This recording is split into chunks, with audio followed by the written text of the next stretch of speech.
What is up, everybody? Welcome into another Happy Hour Hoops preview for tonight's game, the Brooklyn Nets versus the Milwaukee Bucks. Headed back to Brooklyn, all knotted up 2-2. The first two games, Nets handled the Bucks very easily. The Nets looked unbeatable. Now we have all this drama. Kyrie Irving goes down with a crazy ankle injury in game 4. As we know, James Harden has only played about 3 minutes in this game. I don't even know if he played that much in the first game. And now he's possibly going to return tonight to help KD carry the load against this Milwaukee team who has seemed to have flipped the script. So all knotted up. Jake, what do you expect from tonight? Well, I want to give us credit because we called James Harden coming back for exactly game 5. Right after the game 1, we were like, if this even after game 2, we were like, if this series keeps going the way we think and it ends up in a game 5 situation where it's 2-2 or whatever, something like that, we're like, that's when Harden will come back. It's like no sooner. When they need him, he'll try to go back out there. And that's exactly what happened. Now, this is a dude, Rachel Nichols put this on Twitter the other day. He's played in 94% of the games in his career in the regular season. And it also in her tweet literally did a collab with Marvel with Iron Man because he doesn't miss games. So this is a guy that was going to try to be out there, if he could, right? There's nothing else that we should have expected. I don't know what we're going to get out of him. I don't know how serious that injury actually is, or if it was just a tweak and they were being super cautious. They've been so quiet about it. We haven't really heard any updates on how he looked at all in practice or anything like that.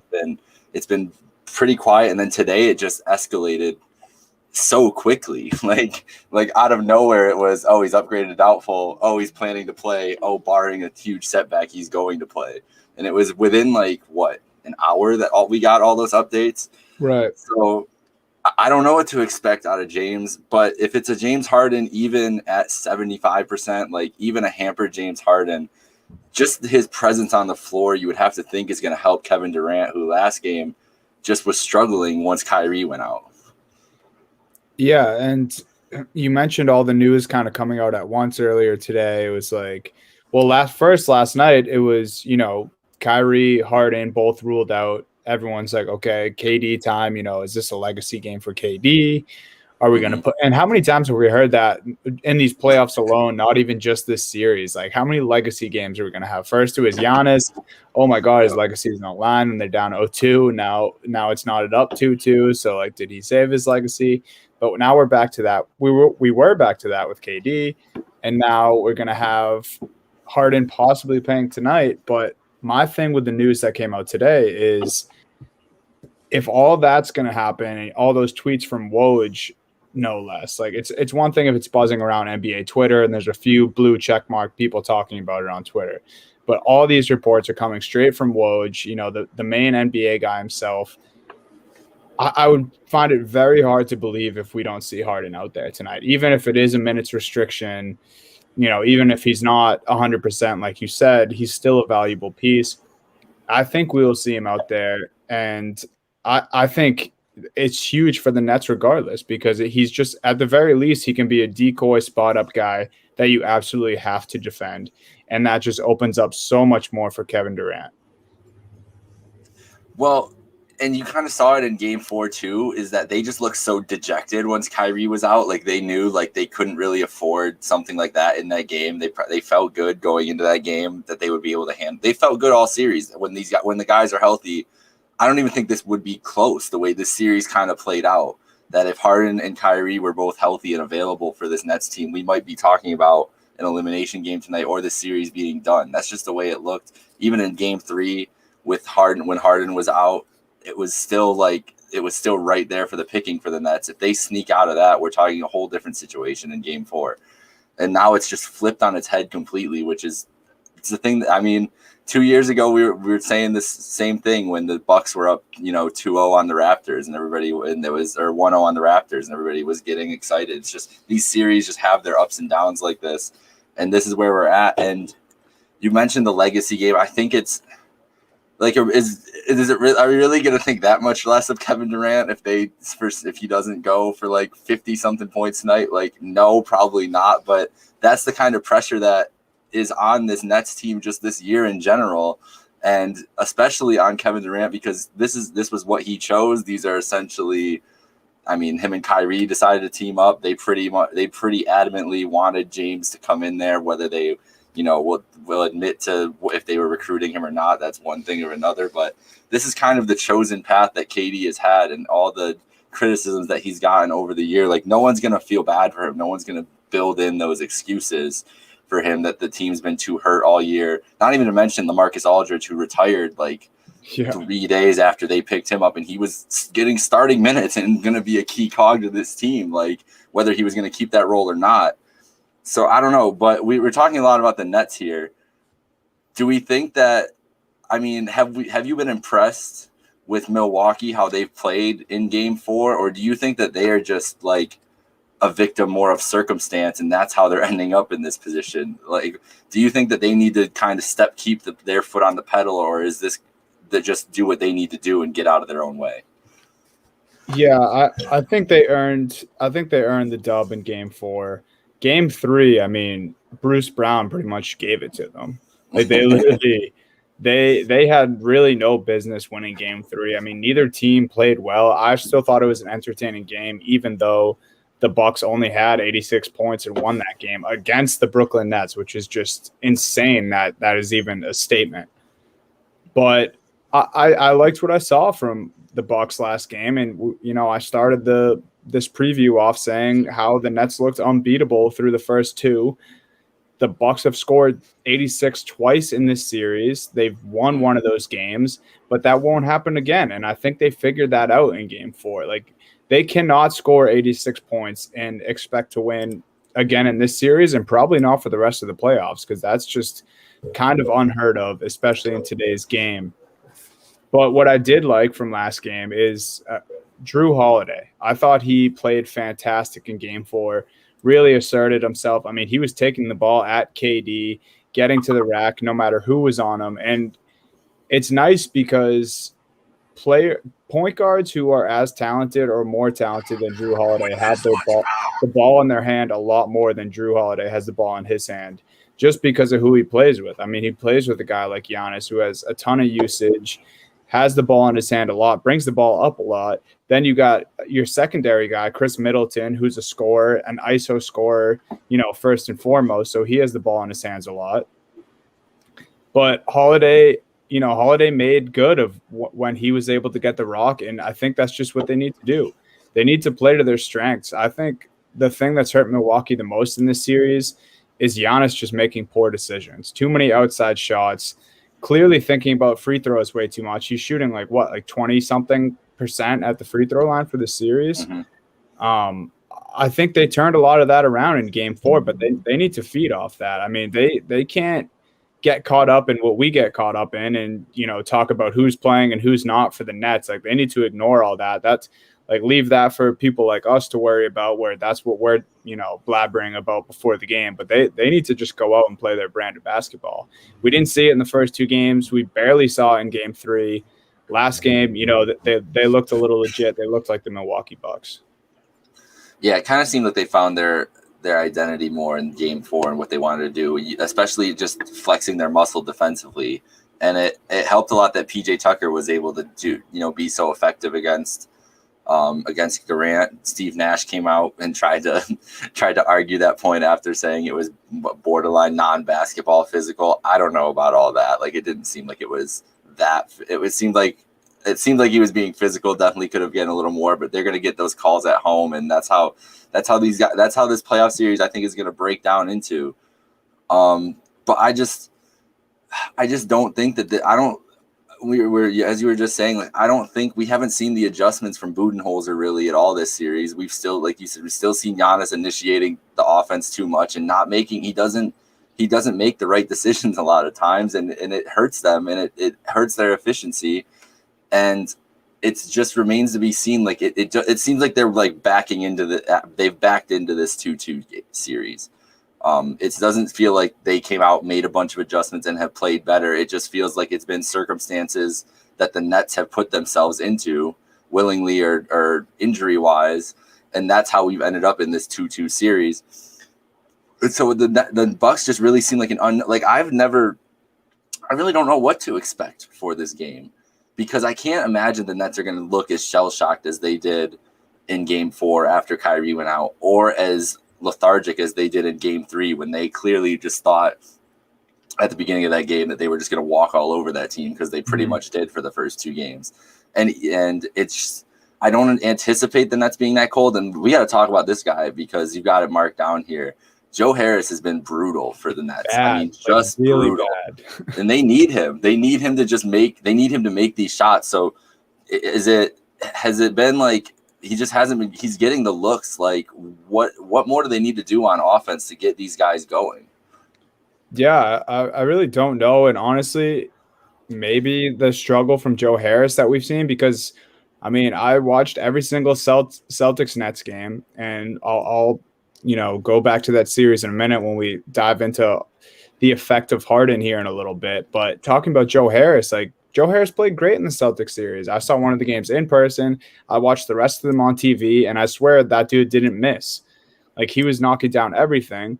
But what I will say to that is, maybe he's just getting better passes fed to him when their facilitators out there. He hasn't had James Harden in this series. James Harden finds his teammates better than anyone on this Nets team. Kyrie even gave him the keys to the offense, saying he was the point guard very, very early in this season. So maybe, it's the looks. Maybe it's the passes he's getting. He's not used to not receiving those great looks from Harden. But I don't even think that's an excuse. The last 2 games combined, he has 11 points. Especially if you're undermanned for this team. Last game, KD needed him. He wasn't there. Game 3, there was countless times where Bruce Brown or Nick Claxton was getting offensive rebounds. They were kicking it out to Harris, who's one of the best shooters in the league, and he was just flat out missing open looks. I don't know if he just never thought that at this point in the season he would have to carry so much of the load scoring for this team, but that's where we're at. And this dude just signed a 4-year, $75 million contract this offseason. Like, those are big bucks, dude. You people were mad that like Jaylen Brown was getting that type of money. Like, let's step it up a little bit. If you're Joe Harris here, like he needs to be knocking down open shots, and he needs to be doing it consistently. Or I don't know. I mean, Harden being back is great for the Nets, but they need their shooters to be knocking down threes. And you can see like they want like a guy like Bruce Brown. They want him to be out there for what he does effectively. But the Bucks are literally like putting a guy damn near the paint when he has the ball outside the key. They don't really care if Blake Griffin's taking threes. Like Blake can hit those threes, but they're not concerned about that. Claxton doesn't have any range at all. And Mike James, when they put the ball in his hands, he just tries to do too much. Mike James thinks he's Kyrie Irving himself. Like that's the way that he's not a great outside shooter. No, he's not. And so it's just the way that this roster was constructed. They didn't count. It's hard to find shooters like that around the league to begin with. But they were supposed to just be their 3 best players are their 3 best shooters. That's beside. I mean, Joe Harris obviously is a sharpshooter, but they're the 3 guys that get the shots. They're the 3 guys that are the shot makers, and it shows that the lack of depth is incredibly showing right now. And you didn't think that going into this series. I mean, we didn't think going into the series that they'd be missing one of the guys, let alone 2 of the guys. And I just don't know. Like, it's another factor of this Nets team not really getting a lot of time together throughout the season to gel. Like, we haven't seen Durant alone on the court really at all this year. So it's just they're like trying to morph into all these different types of teams over and over again throughout the season. And we worried about that going into it. Like, when was that going to catch up to them? We haven't seen James and Kevin on the floor together, but really without Kyrie a lot this whole year. And now they have to not only do that with a hampered James Harden, but also be effective in the biggest Brooklyn Nets game or New Jersey Brooklyn Nets game of 15 years, 20 years, something like that. Like that place is you're going to be able to feel the tension like through the TV screen of how that arena is going to feel, because it's the biggest game in Bucks history in the last however many extended amount of times, 20 years, whatever else too. This is such this a 2-2 game 5 is so pivotal, and the hype around the series was that it's going to be it was us hyping it up too, me hyping it up. saying like it's going to be the NBA Finals. If one of these teams, I still think that they would be favored against one of the teams from the other series, whether that be Philly or Atlanta, the way that ends up. These two teams are better than them regardless, I think. And so there's a lot of pressure on all these guys in this game. And we've seen Kevin Durant come through in pressure. We've seen James Harden not come through plenty of times under pressure. And we really haven't seen Giannis come through in a moment like this. So it's just an interesting clash of all these different, narratives and storylines that are coming together in this one huge game under a spotlight. We're getting an 8:30 start on TNT tonight. They're playing it up as much as we can. They want as many eyes on this around the country as they can get. And it's going to be interesting when you have like this kind of superstar level talent, which guy is going to, be the alpha and be able to stand up at the end of this game. I'm hoping we get a classic tonight. I'm hoping that this is the game that we've been waiting for all series. Yeah, me too. And it kind of seems like we're going to get it again. I mean, if you're just a regular basketball fan or if you're a Brooklyn fan, obviously it's tough to see, we might not have a Harden who's 100%, obviously no Kyrie still, but it is good in the sense that we're going back to Brooklyn. It's 2-2. This, going into game 3, it looked like this was maybe going to be a sweep of a series and the Bucks had given up, but that's not what we have. The best the Bucks have looked in the series was the last game. Now they're headed into Brooklyn with, you could say Milwaukee has the momentum right now. And then you have a guy like Harden coming back into the lineup. And I know we've already touched on this, but Harden is by far the biggest story, probably for the rest of the series, depending on how long Kyrie is out. Last series against the Celtics, he had 27.8 points per game, 7.2 rebounds, 10.6 assists, 2 steals, a block a game, and shot just under 50% from 3. I mean, I already kind of touched on it, but even if Harden's at like 70%, like it just frees up so much for Durant. You saw Brooklyn played poorly down the stretch of that last game just because Durant was getting doubled or he was forcing shots. And I don't blame him for not trusting his teammates down the stretch because we talked about it. Harris hasn't been knocking down shots. Bruce Brown's irrelevant from outside. Mike James is trying to do too much. And Landry Shamit's kind of gone cold as well. So last game, they didn't play good offense at all in the second half and even in the first half, really, before Kyrie's injury.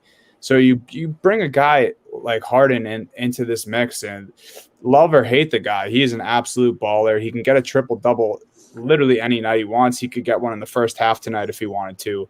I don't think it even matters if he's at 100%, but I also don't know if we can even say that he won't be. Like, I don't want to, take away from the severity of Harden's injury because obviously it was enough where trainers thought he should miss 4 games, but obviously it wasn't serious because there was never in doubt that he wasn't going to return this season or even this series. We have him back tonight. He seems eager to play. KD, he's talking about how he wants his guys back out on the floor. You mentioned Harden's never really been a guy where he's like, oh, I'm going to sit out. I don't want to be a gamer right now. When Harden's on the floor, he's a gamer. It's rare that he doesn't put up big numbers when he's out there. So, yeah, you kind of hit the nail on the head. This could be the best game of the series so far, and this could make for a very exciting rest of the series. It's going to be very interesting. Yeah, man, and it's interesting. You talk about Game 4, and just that KD wasn't really didn't really trust his guys, and obviously he's the type of guy who thinks he's the best player in the world. Like he's going to think that he can overcome that regardless. So I don't blame KD for going down swinging like that.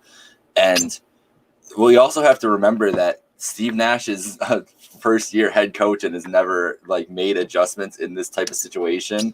And not saying that he's not he does make in-game adjustments. He has been very good at adjusting throughout the season and throughout the series with all the different roster changes that he's had to deal with throughout the year. But to ask him to, kind of come up with a game plan to accentuate Kevin Durant and get him free, mid-game in Milwaukee when Kyrie goes down, and then the Bucks defense is a hounding defense. Like they are a very good. I wouldn't put them in the elite category of defenses in the league, but they're a very good defense. And they smelled blood right after that and gave Kevin Durant hell. And that's asking a lot of Steve Nash to make that kind of in-game adjustment to get his guy free. Now he's had 2 days. He's had a couple days to think it over, to plan with Mike D'Antoni, to see what will work best, and to ways to get him free. And now, as obviously, as you just mentioned, James Harden's going to be on the floor no matter what effectiveness he's at. He's one of the most deadly offensive players we've ever seen. And so just that presence is going to unlock something more for KD. But they really do need one of these guys to step up. Joe Harris, if he decided to show up tonight, that would be nice. Steve Nash just doesn't even like putting Landry Shamet on the floor. Like we barely even see him. So I don't know if that's a defensive thing or they don't like that matchup. They think he tries to do too much, but it's interesting to not see him get those minutes over like a Mike James or somebody like that. Jeff Green's still kind of playing himself back into shape after that injury. They could use a big. We've both experienced this throughout our lives. The big Jeff Green superstar game. Like we could use that game where Jeff Green all of a sudden is like 28 points in the fourth quarter, out of nowhere. I don't know if this is the best matchup for him just with the size that the Bucks present, but just one of these guys has to help out. But I also think that Steve having the extra time between days and being able to make a plan, with Durant in mind, but also he's got to have a game plan just in case Durant goes out there and it's like an AD situation from last series against the Suns where he goes and he tries to give it a go, but he really can't do anything. I guarantee there's a game plan in place, more than there was obviously in game 4 when situation flipped on its head. So before we wrap up here, it's +1.5 now for Brooklyn. So since that Harden news came out, it was at 4 to start the day, if I'm not mistaken. And it's gone down a bunch. I'm interested to hear what you think. What's the score of tonight's game, and what should we expect?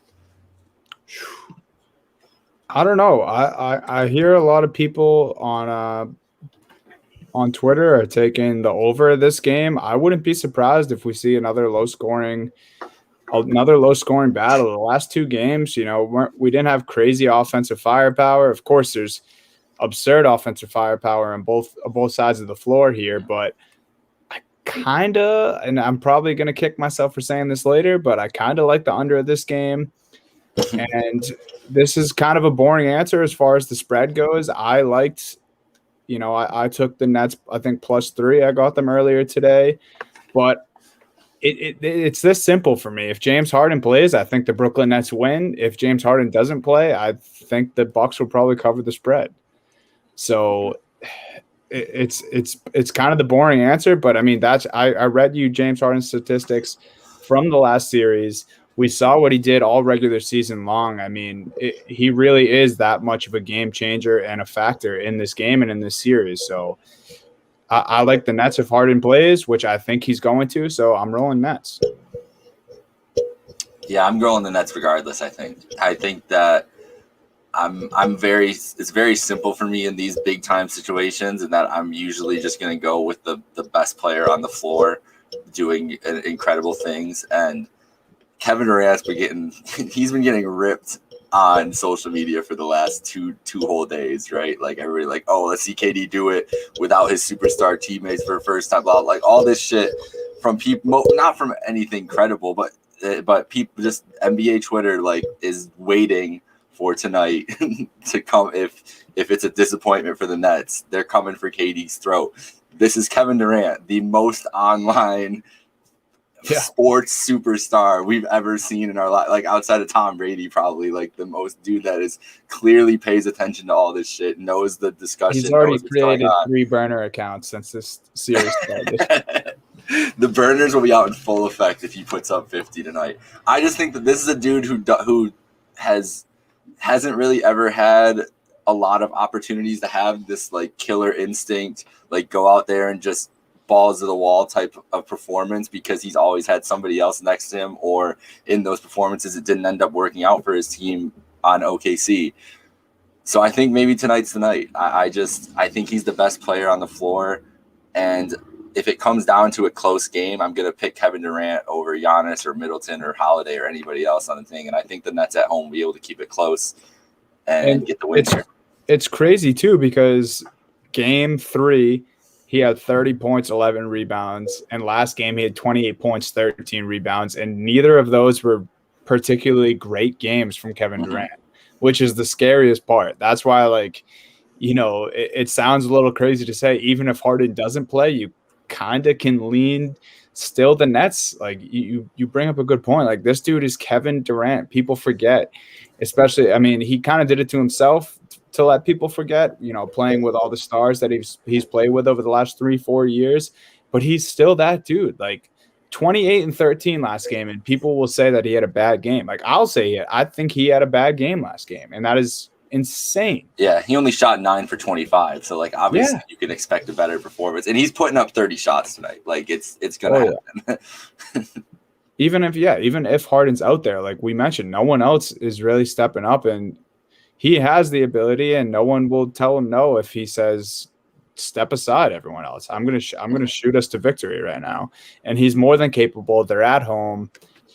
Whew. I hate how much I'm talking up the Nets right now, but it has to happen.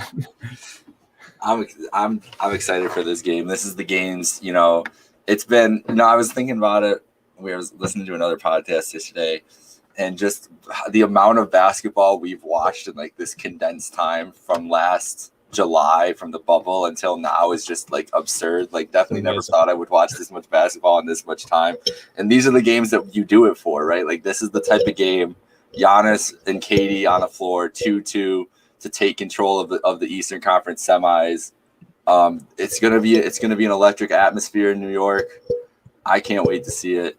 Dunny, anything else before we go here? Any ideas on some props or anything? Like, what are we looking at? Who do we think is gonna have more points tonight? Do we think Kevin Durant or Giannis is gonna have more points? I think KD points. My prop that I will give to the people is, I don't know the exact line right now, but I would take the over on Kevin Durant's rebounds, because the last 2 games he had 11 and 13. If I had to guess, it's probably somewhere around 9.5. They play small, especially in this series. Like, Blake Griffin starts, and that dude's averaging like 3 rebounds a game in this series. Like, I like that. And I did want to mention one thing. We've been going. So we started this preview 27 minutes ago, and probably the second or third thing we were talking about was it being a legacy game.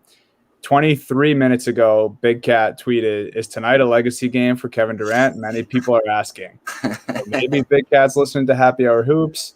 PFT commented, said, "Tonight is also a legacy game for James Harden, in my opinion, the rare double legacy game." And we were kind of joking about it before. I'm saying triple legacy. It's a legacy game for Giannis too. If you don't show up tonight, this is the series of legacies. But, all jokes aside, like, it really could. But I think more so for the Nets players. Like, if you have 2 of these guys healthy for the rest of the series and they somehow end up losing this series, like, I think it does hurt their legacy a little bit, just because how quickly we saw this team up and how fast they started to take over the league. But I mean, that can be decided once this series is over. I just wanted to touch on that because it seems like everyone's having that conversation right before game time tonight. Yeah, Kevin Durant over on the rebounds, and that's it for me. Yeah, and I think it would definitely be more of a top conversation around James Harden if he had been healthy this whole series. And going off of PFT's comment there, that's what he does best. But seriously, like, Harden has not shown up in these moments plenty of times. So if tonight James Harden comes in with the cape on his back and leads the Nets to victory and take control back of this series going into a Game 6 in Milwaukee and kind of flips it on its head, I think it can do a lot for him going forward, just to be of the public perception. But yeah, let's see what happens, man. I would say under Chris Middleton points. I don't see him coming out and having as an effective game. He looks good the last 2 games in Milwaukee, but those first 2 games in Brooklyn, he didn't look good. I'll get that line for you right now. He only had 19 last game. So. Under 23.5, you'd be working with. I hit the nail on the head with KD's. His rebounds are 9.5, and it's plus money. Yeah, take that 100%. No one else on the Nets had double-digit. No one else even had more than 5 rebounds in Game 4. So 13. Yeah, so he's going to be dominating down there. All right, that'll do it for the Happy Hour at Happy Hour pregame show. Bucks, Nets, 8:30 tonight. It's going to be a good one. Thanks for joining. Have a great night, everybody.